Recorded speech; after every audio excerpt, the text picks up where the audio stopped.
A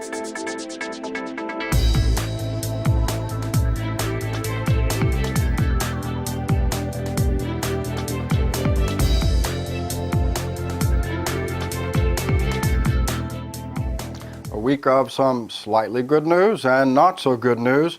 Diamond trading here in New York and in India remains weak. Retail too is very weak. However, there is some optimism for engagement rings and lower priced jewelry for the Valentine's Day event coming up. We do not yet see much in the way of retail promotions for Valentine's Day though, whereas a year ago at this time that was not the case.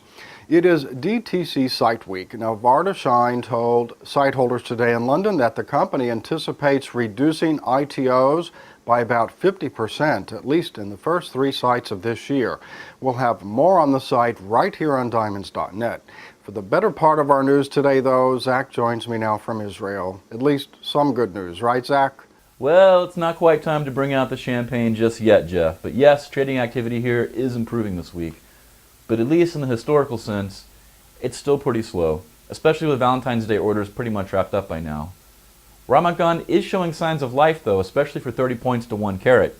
The market is showing a preference for less premium polished goods. DEF and VS1 Plus goods are trading at larger discounts, as most of the action right now is centered in SI2 and I1 clarities. The larger goods and 2 carats and above are very tough going, with very little if any demand on this side. That's all for this week, Jeff. Back to you. Okay, thanks, Zach. The JA New York show reflected very poor market conditions. Now, I'll say this is my opinion here. I was surprised yesterday while walking the show that this was the same venue 6 months ago when I reported activity was fine, really, for both diamond dealers and the high-end diamond jewelry brands that we visited.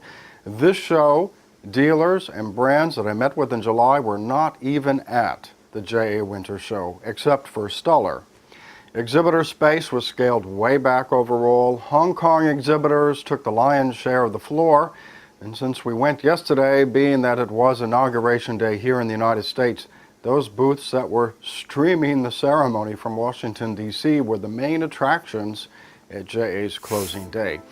Speaking of the inauguration, the nation's new First Lady, Michelle Obama, wore diamond jewelry, but as the Diamond Information Center notes, Michelle wore substantial yet restrained diamond jewelry for the festive occasion.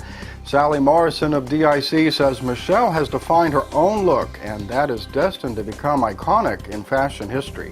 Diamond jewelry was quite prominent, with A-list celebrities in attendance too, including Oprah Winfrey, Jennifer Lopez, Jay-Z, and Vanessa Williams.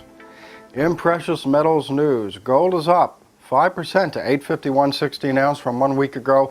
Platinum is down less than 1% to $918 an ounce, and silver is up a little more than 8% to $11.33 an ounce.